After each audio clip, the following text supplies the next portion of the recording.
Madame, Monsieur, bonjour, bienvenue dans Chine-France, le journal sur Mandarin TV. Tout de suite, les titres de ce journal. Le ministre chinois des Affaires étrangères rencontre la chef de l'ONU aux droits de l'homme. Les Chinois commémorent le père du riz hybride Yuan Longping. Début de la plantation de semences cultivées dans l'espace est rapporté par Shenzhou 13. 3 sites chinois ont été désignés système ingénieux du patrimoine agricole mondial par l'Organisation des Nations Unies pour l'alimentation et l'agriculture. La Chine vient de lancer un navire autonome avec sa propre flotte de drones sans pilote. Le conseiller d'État et ministre chinois des Affaires étrangères, Wang Yi, a rencontré lundi à Guangzhou Michelle Bachelet, la haute commissaire des Nations Unies aux droits de l'homme. Wang Yi a salué la première visite en Chine de Madame Bachelet en tant que haute commissaire des Nations Unies aux droits de l'homme, indiquant qu'il s'agit de la première fois, après un intervalle de 17 ans, que la Chine accueille un haut-commissaire des Nations Unies aux droits de l'homme, ce qui est d'une importance historique pour les deux côtés. Le ministre chinois des Affaires étrangères a indiqué qu'il espérait que la visite de Madame Bachelet serait un voyage pour renforcer la compréhension mutuelle, un voyage pour consolider la coopération et un voyage pour permettre la clarification de dossiers. Soulignant que le Parti communiste chinois place toujours le peuple au premier plan, Wang Yi a déclaré que le parti a dirigé le peuple chinois sur une voie de socialisme à la chinoise adaptée aux conditions nationales et a obtenu des réalisations historiques en matière de réforme et d'ouverture. Il a largement obtenu le soutien du peuple chinois. La Chine a toujours accordé la priorité au droit à la subsistance et au développement, protéger les droits et intérêts légitimes des citoyens et sauvegarder les droits des groupes ethniques minoritaires, a-t-il noté. Tout en faisant avancer vigoureusement sa propre cause des droits de l'homme, la Chine prône les valeurs universelles de paix, de développement, d'égalité, de justice, de démocratie et de liberté, a-t-il poursuivi. En termes de promotion du progrès des droits de l'homme au niveau international, le ministre chinois des Affaires étrangères a appelé à adhérer au respect mutuel et à éviter de politiser la question des droits de l'homme, à s'en tenir à l'égalité et à la justice et à éviter la pratique des 2 poids 2 mesures, à chercher la vérité dans les faits et à éviter la déconnexion des conditions nationales, à maintenir l'ouverture et l'inclusion et à éviter la création d'un camp de confrontation. Selon lui, les grands pays doivent prendre l'initiative de pratiquer le multilatéralisme, se conformer aux objectifs et principes de la Charte des Nations Unies, respecter le droit international et sauvegarder l'égalité et la justice internationale. Michelle Bachelet a félicité la Chine pour ses réalisations importantes dans le développement socio-économique et dans la promotion de la protection des droits de l'homme. Elle a fait l'éloge de la contribution de la Chine en faveur du multilatéralisme, du financement du développement et du développement durable, de la réduction de la pauvreté, du changement climatique et de la protection écologique, ainsi que d'autres domaines qui sont vitaux pour le développement des droits de l'homme. Le bureau de l'OHCHR attache une grande importance au rôle de la Chine et espère que cette visite sera l'occasion de renforcer la compréhension et la confiance mutuelle, de relever conjointement les défis mondiaux et de promouvoir le développement des droits de l'homme internationaux. La haute commissaire est arrivée en Chine lundi et effectuera une visite dans la province méridionale du Guangdong et dans la région autonome ouïghour du Xinjiang. Et 1 an après la mort du père du riz hybride, Yuan Longping, le peuple chinois a rendu hommage à l'homme qui a cultivé les premières variétés de riz hybride commercialement viables au monde, sauvant ainsi des millions de personnes de la faim. Ils ont honoré sa mémoire en partageant d'anciennes photos et vidéos, en offrant des fleurs et des cartes aux endroits où il travaillait, alors qu'une équipe de recherche sur le riz hybride a été fondée pour poursuivre son travail.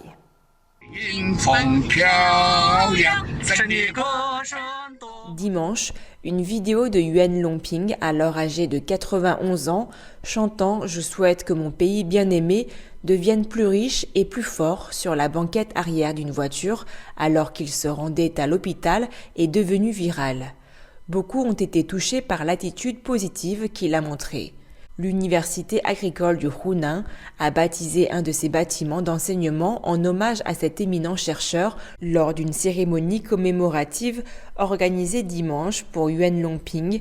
Au cours de la cérémonie, la famille de M. Yuan a fait don de certains de ses biens à l'école, notamment un dictionnaire anglais qu'il avait utilisé pendant plus de 60 ans et un morceau de chemise à carreaux qu'il avait l'habitude de porter. 10 instituts de recherche scientifique, dont l'Institut national chinois de recherche sur le riz, l'Institut des sciences des cultures de l'Académie chinoise des sciences agricoles, ainsi que l'Académie des sciences agricoles du Hunan, ont conjointement fondé dimanche une équipe de recherche pour accélérer les percées technologiques clés dans la recherche sur le riz hybride.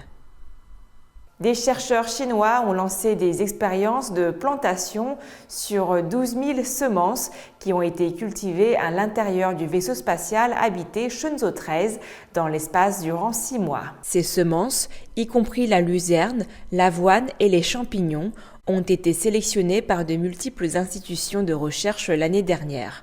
Elles ont été rapportées sur Terre par le vaisseau Shenzhou 13 le 16 avril. La sélection spatiale fait référence au processus qui consiste à exposer les semences au rayonnement cosmique dans la microgravité lors d'une mission de vol spatial afin de modifier les gènes des semences avant de les rapporter sur Terre pour générer de nouvelles espèces. Les tests de sélection spatiale ont été menés dans toutes les missions de vol au cours de la phase de vérification des technologies essentielles du projet de station spatiale de la Chine. Des milliers de semences céréalières et de micro-organismes de 88 organisations ont été transportés dans l'espace et rapportés sur Terre par les vaisseaux Shenzhou 12 et Shenzhou 13. Des chercheurs de MGRAS, une entreprise technologique dans la région autonome de Mongolie intérieure, ont conduit des expériences sur 6 semences d'herbes à bord de Shenzhou 13. C'est la deuxième fois que l'entreprise envoie ses semences dans l'espace, après le retour d'espèces herbacées modifiées avec la sonde lunaire Chang'e 5 en 2020. Après plus de sélection et de culture, des variétés de semences supérieures seront utilisées dans la restauration écologique et la construction de paysages urbains, a indiqué Liu Xiyang, chercheur de l'entreprise. 3 sites chinois, une zone de production de thé ancienne, une région d'élevage nomade et un système agricole pluvial en terrasse en pierre ont été formellement déclarés système ingénieux du patrimoine agricole mondial, a annoncé vendredi l'Organisation des Nations Unies pour l'alimentation et l'agriculture. Cette décision a été prise en raison de la manière unique dont on y recourt aux pratiques et savoirs traditionnels tout en préservant leur biodiversité et leur écosystème irremplaçable, a précisé l'agence onusienne dans un communiqué de presse. La désignation a eu lieu lors d'une réunion du groupe scientifique consultatif sur les systèmes ingénieux du patrimoine agricole mondial qui s'est tenu à Rome du 17 au 19 mai. Selon les critères de sélection, les sites doivent revêtir une importance mondiale, avoir une valeur en tant que bien public, favoriser la sécurité alimentaire, la sécurité des moyens de subsistance, l'agrobiodiversité, les systèmes de connaissances, les valeurs sociales et la culture et être constitués de paysages remarquables. On pense que la production de thé à Anxi, une ville qui se trouve dans la province du Fujian, dans le sud-est du pays, remonte au Xe siècle et que le thé le plus connu de la région, le Tiekuanyin, dont le nom signifie « déesse de la miséricorde », a vu le jour au XVIIIe siècle. Il appartient à la famille des thés semi-fermentés oolong, à mi-chemin entre le thé vert et le thé noir. Le savoir-faire sans égal des agriculteurs locaux comprend des pratiques de gestion de l'environnement naturel bien rodées qui garantissent des conditions de culture optimales et la production de feuilles de thé d'une qualité exceptionnelle. Cet héritage a permis d'assurer la stabilité à long terme et la durabilité des systèmes écologiques des plantations de thé et d'inscrire ce produit emblématique dans l'identité des communautés locales. Le système nomade en prairie d'Ar Orchin, une région de la Mongolie intérieure au nord de la Chine, est le premier système agricole du patrimoine désigné en Chine qui soit nomade et est un exemple d'élevage animal durable et de gestion de pâturage fragile pour le monde entier. On a trouvé des traces remontant jusqu'à l'époque néolithique qui indiquent que les premiers habitants de la région y chassaient et y vivaient de manière nomade. Plus récemment, la population de la région, en grande partie d'ethnie mongole, a réussi à préserver son mode de production et son mode de vie nomade traditionnel tout en s'adaptant à un environnement qui évolue.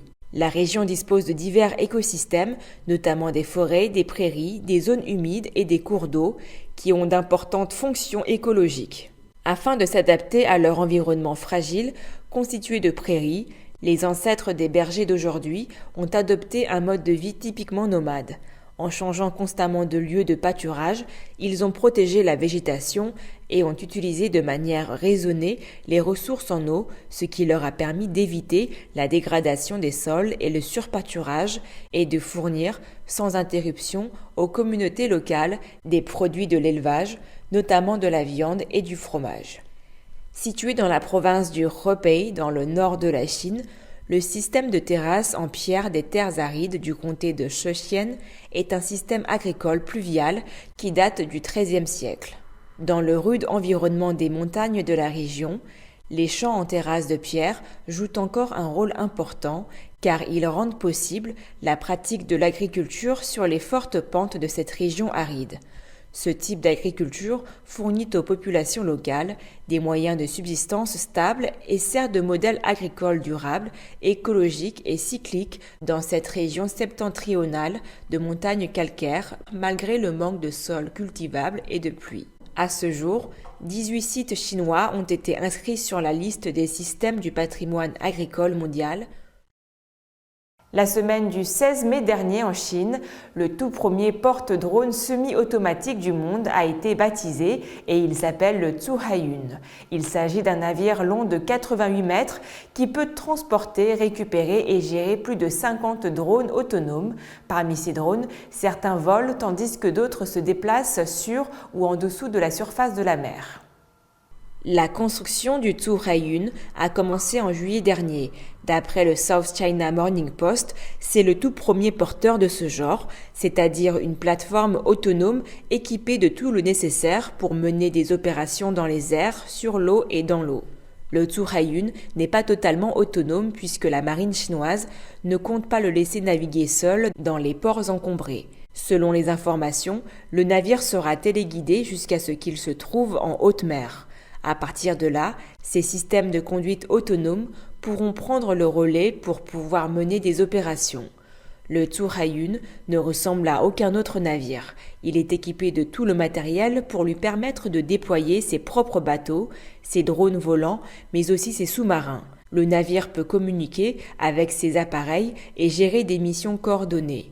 Il peut par exemple contrôler ses drones pour obtenir des vues en 3 dimensions de cibles spécifiques. Les drones volants peuvent atterrir sur le pont du navire et celui-ci est toujours prêt à récupérer les bateaux et les sous-marins à la fin de leur sortie. Selon le professeur Deng Shen du Chinese Academy of Science School of Oceanography, ce navire autonome intelligent est une belle et nouvelle espèce marine qui va révolutionner l'observation des océans. C'est la fin de votre journal. Merci à tous de l'avoir suivi. N'oubliez pas de vous abonner à notre chaîne YouTube et d'activer la petite clochette de notification pour ne rien rater. Très belle journée, très belle soirée à tous.